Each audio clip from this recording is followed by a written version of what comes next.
नमस्कार दोस्तों, कैसे हैं आप? आई होप अच्छे होंगे। तो आज कुछ कंपेयर कर लेते हैं कुछ स्मॉल कैप्स फंड्स के बारे में जो कि नए ट्रेंडिंग में चल रहा है। तो मैं पुराना स्मॉल कैप्स फंड्स नहीं रखूंगा जो कि एचडीएफसी या निप्पॉन वाले स्मॉल कैप्स है।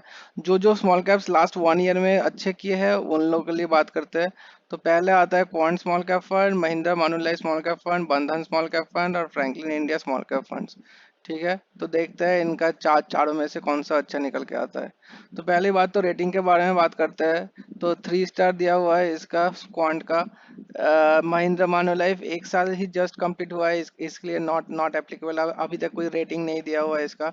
बंधन स्मॉल कैप का है 2 स्टार और फ्रैंकलिन स्मॉल कैप का है 3 स्टार। ठीक है, तो चारों ही स्मॉल कैप इक्विटी कैटेगरी का आता है।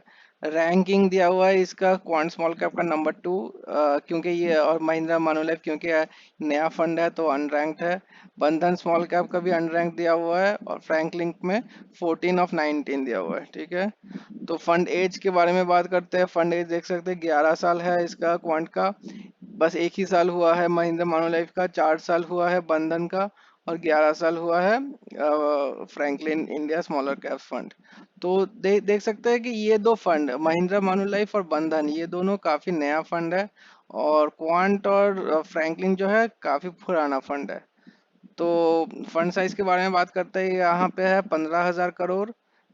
महिंद्रा मानुलाइफ में है 3,500 करोड़।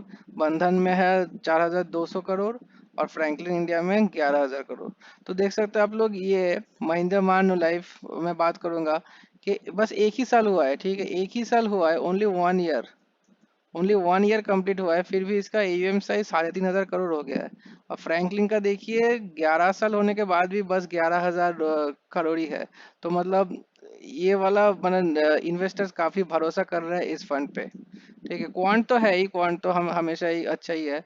लेकिन ये वाला भी महिंद्रा मानुलाइफ भी 3,500 करोड़ कोई कम नहीं है एक साल में, तो काफी अच्छा मैं मानूंगा इसको।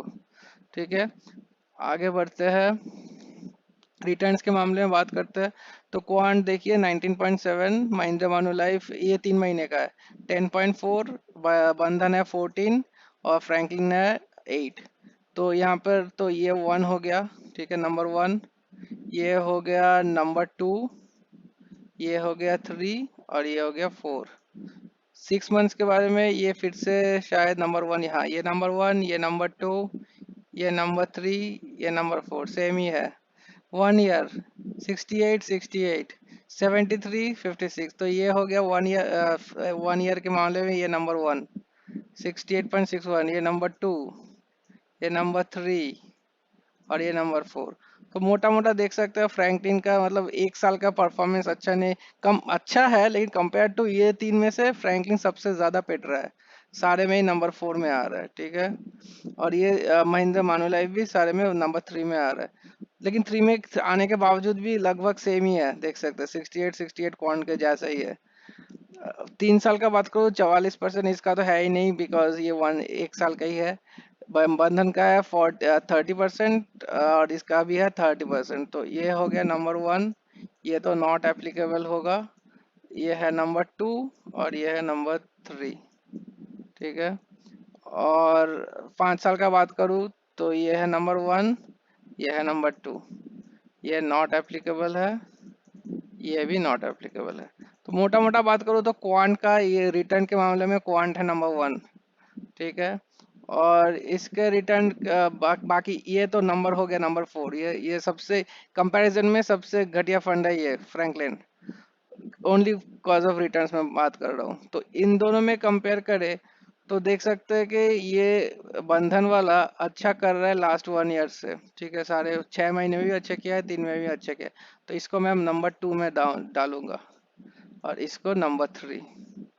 1, 2, 3 और 4। आगे बात करते हैं स्टैंडर्ड डिविएशन देख देख सकते हैं 19.77, इसका नॉट एप्लीकेबल है। 16.65, 13.91, मतलब स्टैंडर्ड डिवीजन जिनका सबसे कम रहता है वो अच्छा होता है। तो ये नंबर 1 हो गया, ये नंबर 2। स्टैंडर्ड डिवीजन क्वांट का हमेशा ज़्यादा ही रहता है, तो ये नंबर 3 हो गया। शार्पे रेशियो बीटा का बात करते हैं, बीटा और अल्फा। बीटा है 1.05 जो कि अच्छा नहीं है, क्योंकि 1 से कम होना चाहिए। इसका अच्छा है, इसका अच्छा है, ये तो इसका नंबर 1 हो गया, इसका नंबर 2 हो गया, ठीक है। इसका अच्छा नहीं है, ये नंबर 3 हो गया। अल्फा देखिए 11, बहुत ही बेहतरीन अल्फा है। बीटा थोड़ा ज़्यादा है, लेकिन अल्फा अगर इतना ज़्यादा होगा तो मुझे बीटा से कोई प्रॉब्लम नहीं है, क्योंकि अल्फा इंडेक्स जितना बढ़ता है आपका फंड कितना ज़्यादा रिटर्न्स दे सकता है, ये हो गया अल्फा। और बीटा हो गया इंडेक्स जब गिरता है आपका फंड कितना ज़्यादा गिरेगा, वो हो गया बीटा। तो बीटा कम होना चाहिए और अल्फा ज़्यादा होना चाहिए, तो अल्फा बहुत ही ज़्यादा है, इसका बेहतरीन है। इसका 2 है, इसका 3 है। ये महिंद्रा मानुलिफ यहाँ पर अल्फा बीटा शो नहीं कर रहा है, क्योंकि एक साल ही हुआ है, इसका अपडेट नहीं हुआ है। तो आई एम श्योर इसका एल्स का अल्फा भी काफ़ी अच्छा होगा, ठीक है। नेक्स्ट बात करते हैं होल्डिंग्स के बारे में। क्वांट का देख सकते हैं, एनर्जी में टॉप होल्डिंग्स है, फिनेंशियल और सर्विसेज। इसका है महिंद्रा मानुलिफ का financial, capital goods, consumer staples. Financial services health care में है बंधन, और फ्रैंकलिन का है फिनेंशियल, कैपिटल गुड्स, कंस्ट्रक्शन। तो तीनों में देख सकते हैं फिनेंशियल टॉप पे है, लेकिन ओनली क्वांट स्मॉल कैप एक है कि एनर्जी टॉप में है।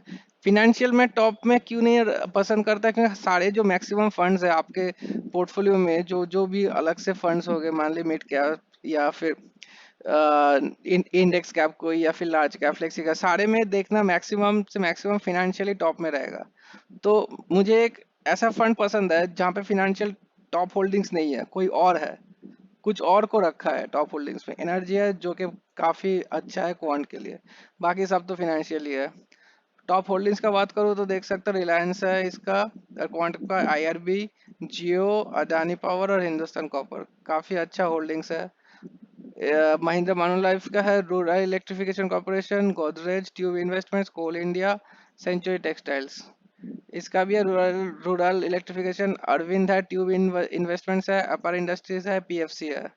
और फ्रैंकलिन का बात करूँ तो ब्रिगेड है, इक्विटा स्मॉल फाइनेंस बैंक है, मल्टी कमोडिटी एक्सचेंज है, दीपक नाइट्राइट है, और कल्याण ज्वेलर्स है। तो होल्डिंग सारे के सारे ही अच्छे हैं, अच्छे कंसिडर करूंगा सबका। नेक्स्ट बात कर लेते हैं पी रेशियो का, 24, 22, 18 और 28। तो सबसे अच्छा ये है, पी रेशियो कम होता है तो अच्छा होता है। 18 यहाँ पर ये सेकंड है, ये थर्ड है, सबसे घटिया है फ्रैंकलिन का, ठीक है। पीबी रेशियो सबसे कम है इसका, इसका फिर से नहीं, इसका फिर से ये है नंबर 1, ठीक है। ये है नंबर 2, ये 3 और ये 4। इक्विटी डेट इक्विटी ये सब तो ठीक है। टर्नओवर रेशियो यहाँ पर दिया हुआ नहीं है, नॉट एप्लीकेबल है, अपडेट नहीं हुआ है। टर्नओवर रेशियो सबसे ज़्यादा है इसका। तो टर्नओवर रेशियो जितना कम होता है तो अच्छा होता है। तो महिंद्रा मानुलिफ का है 1, नहीं इसका है 1, सॉरी, इसका है 1, इसका है 2, इसका है 3, ठीक है। तो लास्ट में बात करते हैं एक्सपेंस रेशियो का। 0.77, क्वांट के मैक्सिमम फंड्स का 0.77 ही रहता है। यहाँ पर देखिए 0.15, मतलब बेहतरीन एक एक एक्सपेंस रेशियो है। मतलब आपको बस 0.15% देना होगा आपके प्रॉफिट से। बहुत ही अच्छा है ये। बंधन का भी बहुत ही कम है, 0.28। इसका बहुत ज्यादा है, तो I won't recommend this fund at all, क्योंकि इतना खास भी कुछ कर नहीं रहा है, सारे मामले में नंबर 4 पे आ रहा है, और एक्सपेंस रेशियो भी कितना हाई है। तो मेरे ख्याल से मैं अभी फ्रेश इन्वेस्टमेंट करता तो इसको तो मैं कतई नहीं लेता। तो इन तीनों में से सारे में जो लग रहा है मुझे इतना एनालिसिस के बाद, तो क्वांट है नंबर 1 मेरे हिसाब से, ठीक है। बंधन है नंबर 2, महिंद्रा मानुलाइफ है नंबर 3, और ये है नंबर 4, ठीक है। आगे बात करते हैं। एग्जिट लोड सबका 1% है, और मिनिमम इन्वेस्टमेंट है SIP 1000, लमसम 5000। इसका थोड़ा लमसम का ज़्यादा है क्वांट का। और महिंद्रा मानुलाइफ का है SIP 500, लमसम 1000। बंधन का बहुत ही कम है, SIP 100 से स्टार्ट होता है, लमसम 5000 है। लमसम थोड़ा ज़्यादा हो गया इसका। और इसका भी लमसम 5000 है और SIP 500। तो फंड मैनेजर्स को भी देख सकते हैं आप लोग। इनको अगर सर्च करना है तो गूगल में जाके सर्च कर सकते हैं कि कहाँ कहाँ कहाँ पे ये लोग पहले एसोसिएटेड थे। तो मोटा मोटा कंक्लूजन का बात करूँ तो मैं मेरे को अगर अभी फ्रेश इन्वेस्टमेंट करता होता तो मैं पहले लगा था क्वांट पे। नंबर 1 है क्वांट, नंबर 2 है बंधन, नंबर 3 है महिंद्रा मानुलाइफ। नंबर 4 है फ्रैंकलिन, जो कि मैं कभी नहीं लगाता फ्रैंकलिन पे, बट क्योंकि ये लास्ट 1 ईयर से अच्छा रिटर्न दिया हुआ है, यहाँ पे देख सकते हैं लास्ट 1 ईयर में 56% दिया हुआ है, ठीक है। लेकिन कंपेयर करेंगे बाकी बाकी के साथ तो ये भी अच्छा कंसिडर नहीं होगा। और मैं निपॉन को इस कंपैरिजन में नहीं रखा क्योंकि निपॉन का एयूएम साइज इतना बढ़ गया है कि उसका पोटेंशियल अभी बढ़ने का इन द शॉर्ट टर्म बहुत कम है निपॉन का। निपॉन का लॉन्ग टर्म में अगर कोई होल्ड करना कर सकता है तो ठीक है, लेकिन शॉर्ट टर्म में इसका निपॉन का रिटर्न देना थोड़ा दिक्कत वाली बात है। तो आशा करता हूँ वीडियो को पसंद पसंद आया होगा आप सबको। अगर लाइक पसंद आए तो लाइक कर दीजिए और चैनल को सब्सक्राइब कीजिए। अगर आप लाइक करते हैं तो मोटिवेशन मिलता है थोड़ा ऐसे ही और भी वीडियोस बनाने का। Thank you so much.